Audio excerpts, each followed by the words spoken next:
Го следите неделното интервју на Радио Слободна Европа. Денешен гостин е вршителот на должност шеф на мисијата на ОБСЕ во Македонија, амбасадорката Мариане Берец. Амбасадорке, лидерот на опозицијата објави аудио снимки со кои што вели дека се докажувала изборна измама. Како ОБСЕ гледа на овие објавени снимки во контекст на изборите? It is very important, and this is the position of the mission, which is coinciding with the position of the international community, that there should be a transparent way of investigating all aspects and all angles of this wiretapping affair, because it has many aspects. It has political, legal and moral aspects, and it has many angles as well. So it is very important to find a way to do it, to do the investigation in line with the democratic principles, to show that the country is committed to the democratic principles.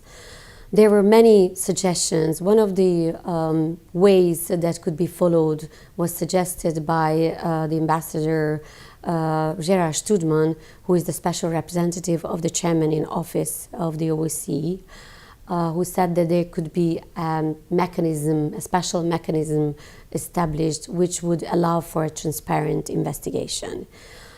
It is also very important that the trust in the institutions of the country, in the state institutions, should be restored, because citizens have a right to live in a country where they can trust the institutions. Амбасадорке, што е клучно за одржување на фери демократски избори во Македонија? Ever since I have arrived in this country, there have been almost every year elections. And what I detected is the fear which is attached to elections on all sides and at all levels of the society, including the political elite. And I think they should understand that being politician is a service, and politicians should not be afraid of the results of the elections if they do good service to their voters. And voters should not be afraid either. They should be free when they cast their vote and not think of any potential or alleged consequences in their private lives. Therefore, it is very important that all the politicians in this country come together and they have a transparent dialogue over how they want to manage elections, and they get to an agreement, and then they observe, they comply with the agreement they get to. And the citizens have to trust the politicians and the institutions of this country that the elections will be handled taking into account the democratic commitments of this country, and also taking into account the will and interests of the citizens of this country.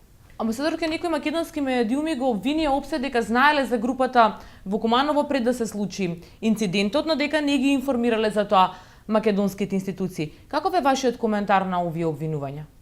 The OBSE is not an intelligence organization. The OBSE is the Organization for Security and Cooperation in Europe. It means security and cooperation. We watch the security, we collect information on the security situation in the country, but our counterparts are private citizens, local authorities, mayors, branches of parties. So what information we get from them, it's open source information, it's not secret information. And we don't seek to collect intelligence information. What we know is already known by the authorities. We closely, of course, cooperate with the authorities, and we were closely cooperating with the authorities on those 2 days. I was also in personal contact with the then Minister of Interior, and we were in contact with the parties. We were in contact with the private citizens, with the local citizens of Kumanovo. They were calling us.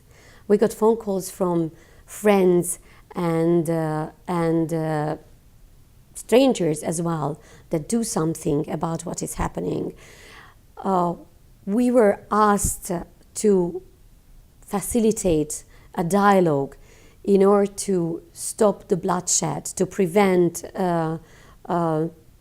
loss of human lives. And that's what we were guided by. We were in negotiations with, as I mentioned, with all parties. And I think that the fact that the events could be stopped by the authorities also have a little bit of assistance from the OBSE. Kumanovo should not repeat. And we are working with the authorities on that. ОБСЕ реагираше на изјави на Миленко Неделковски, оценувајќи дека содржат говор на омраза. Каква е вашата оцена за македонските медиуми? Се зголемува ли говорот на омраза со продлабочувањето на кризата?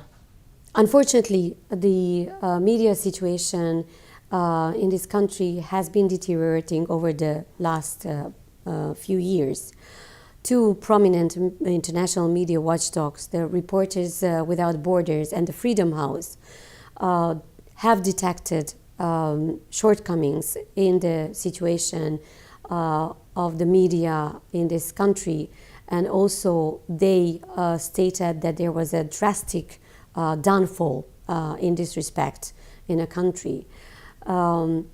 Those media watchdogs base their findings on a strict methodology.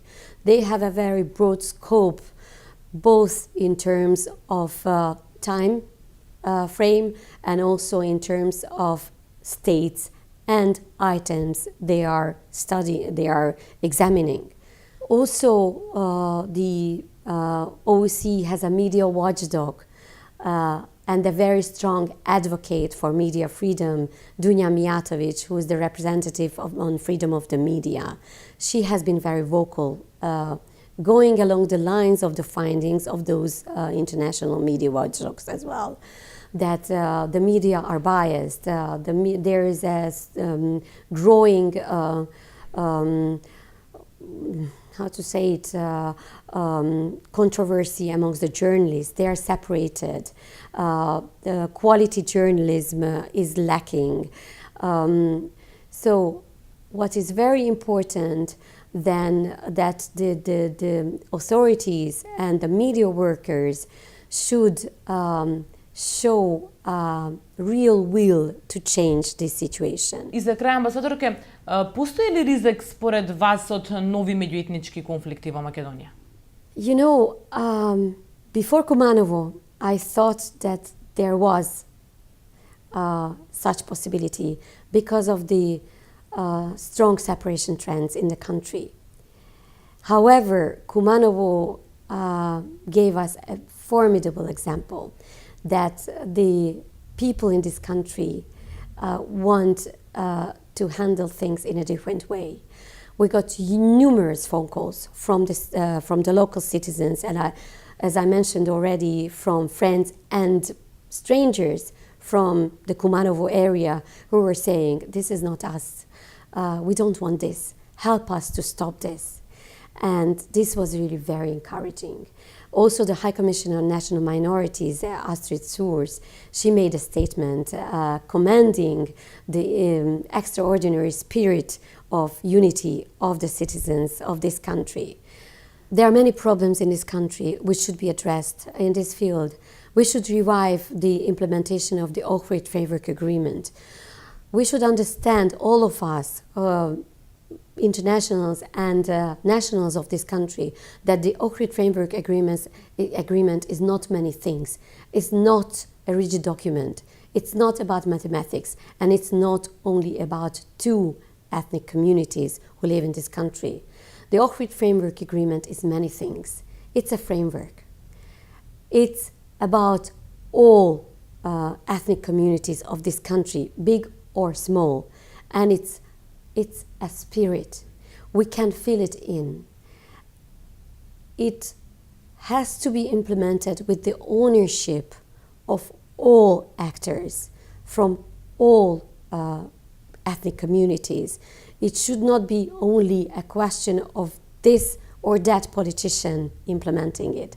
So what is very important, we should engage together with the authorities of this country in the examination of in the assessment of what has been implemented already over those 14 years since the signing of the Ohrid Framework Agreement and what should be done. But it has to be done together.